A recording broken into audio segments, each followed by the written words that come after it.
നിങ്ങൾ വേണമെങ്കിലേ ഈ വീഡിയോ കാണുമ്പോൾ ഞാൻ ഭാര്യയെ താങ്ങി പിടിച്ച് നടക്കുന്നവനാണ് അല്ലെങ്കിൽ ഭാര്യയെ പേടിച്ച് നടക്കുന്നവനാണ് എന്ത് തന്നെ പറഞ്ഞു കഴിഞ്ഞാൽ എനിക്ക് പ്രശ്നമില്ല. കാരണം എന്താ അറിയോ, ഞാൻ പൊട്ടി പാളിസായിട്ടിരിക്കുന്ന സമയത്ത് നിങ്ങളൊന്നും വന്ന് എന്നെ ആശ്വസിപ്പിച്ചിട്ടില്ല.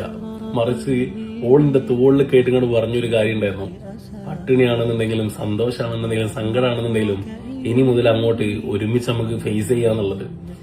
എടാ, ജീവിതത്തിൽ നമ്മളെ വീട്ടുകാർ പോലും നമ്മളെ മനസ്സിലാക്കാത്തൊരു സാഹചര്യം വരും. ഞാന് സാമ്പത്തികമായിട്ടും ശാരീരികമായിട്ടും മാനസികപരമായിട്ടൊക്കെ പൊട്ടിപ്പാളിസായി പണ്ടാരടങ്ങി മുന്നോട്ട് പോരാന്നുള്ള രീതിയിൽ നിൽക്കുന്ന സമയത്ത് എന്നോട് പറഞ്ഞൊരു കാര്യം ഉണ്ടായിരുന്നു. അന്ന് ഞാൻ പറഞ്ഞ കാര്യങ്ങളൊക്കെ നിങ്ങൾ കേട്ടിട്ടുണ്ടെന്നുണ്ടെങ്കിൽ നിങ്ങൾക്ക് ഈ ഗതി വരില്ലായിരുന്നു. പക്ഷെ നിങ്ങൾ സങ്കടപ്പെടേണ്ട, നിങ്ങളെ കൂടെ ഞാനുണ്ട് എന്ന് പറഞ്ഞു. എടാ, ഞാൻ മൊത്തം മോശം സിറ്റുവേഷനിൽ പോകുന്ന സമയത്ത് ഓളെ എന്റെ കൂടെ ഉണ്ടായിട്ടുള്ളൂ. അതുകൊണ്ട് തന്നെ ഞാനിങ്ങനെ വിചാരിക്കലുണ്ട്, എന്റെ സുഹൃത്തുക്കൾ ഇങ്ങനെ പോകുമ്പോ അല്ലെങ്കിൽ ഞാൻ അങ്ങോട്ടും ഇങ്ങോട്ടൊക്കെ തെറിക്കുന്ന സമയത്ത് ഓക്ക് ഇഷ്ടപ്പെടാത്ത കാര്യമാണെന്നുണ്ടെങ്കിൽ എന്നോട് പറയലുണ്ട്, അത് വേണ്ടട്ടോ എന്നുള്ളത്. പക്ഷെ ആ വാക്കുകളൊക്കെ തെറ്റിച്ചങ്ങാണ്ട് ഞാന് എന്റെ ഇഷ്ടത്തിനൊത്ത് കുറച്ചു കാലം നടന്നു.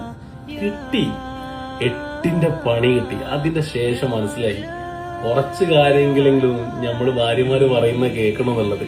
അതുകൊണ്ട് ജീവിതത്തില് പൊട്ടിപ്പാളിസായ ഒരു മനുഷ്യനായ സ്ഥിതിക്ക് പറയാണ്, സ്വന്തം വീട്ടുകാരും ബ്ലഡ് റിലേഷനും കസിനും ഒരു മനുഷ്യനും ഉണ്ടാവില്ല, കൂടെ കൂട്ടിയ പെണ്ണ് മാത്രമേ ഉണ്ടാവുള്ളൂ.